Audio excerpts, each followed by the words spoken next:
So in this video, we're going to talk about how we can draw the lower structure of SF4. Right, so I know that I have one sulfur and I have 4 fluorines. And what I'm going to do is I'm going to make sure I have the total number of electrons that we have to place. So I know that from the periodic table, sulfur gives me 6 valence electrons and chlorine gives me 7. So what's the total number of electrons that I have to place? Well, I have 4 chlorine atoms, and so this is pretty much 4 times 7, which would be 28 electrons.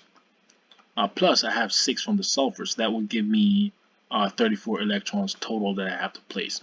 Now, usually in your molecular formulas, the atom that's furthest to the left will be your central atom, right? And so we can safely assume that sulfur in this case will be your central atom. So at this point, I like to start with single bonds. I don't like to start with double bonds or triple bonds. I just like to build up. So at this point, we could safely form at least 4 different bonds around our sulfur atom. All right, so at this point, we have 8 electrons total around the sulfur atom. Right? So let's assume that sulfur's octet is full for this moment. And let's try to fill in our fluoride's octet. Right? So looking at the fluoride on the top left, it has only 2 valence electrons around it. And we said that we're going to leave sulfur right now, so the only thing I could do is then put these electrons in the form of lone pairs around the sulfur.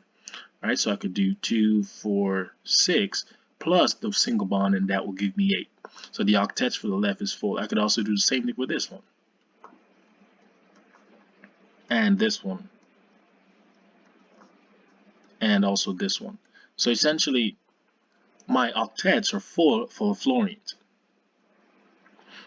So I have 4 times 8 to just do my counting real quick. I have 4 times 8 electrons, and that will give me 30. 4 times 8, that would be 32. So I'm missing 2 electrons. I'm deficient in 2 electrons.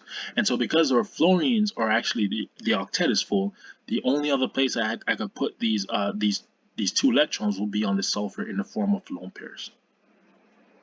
And this would be a plausible electron geometry structure for the SF4 sulfur tetrafluoride molecule. Now we could be more technical and draw the molecular geometry. And here, the molecule actually looks something like this.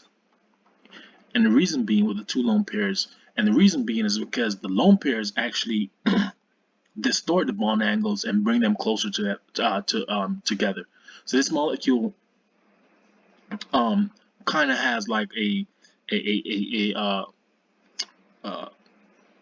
seesaw shape per se, right? So this would be a better looking shape. This is actually molecular geometry that I'm looking here on the right. But if we're just asking about a basic lower structure, this is how you would actually draw lower structure for sulfur tetrafluoride.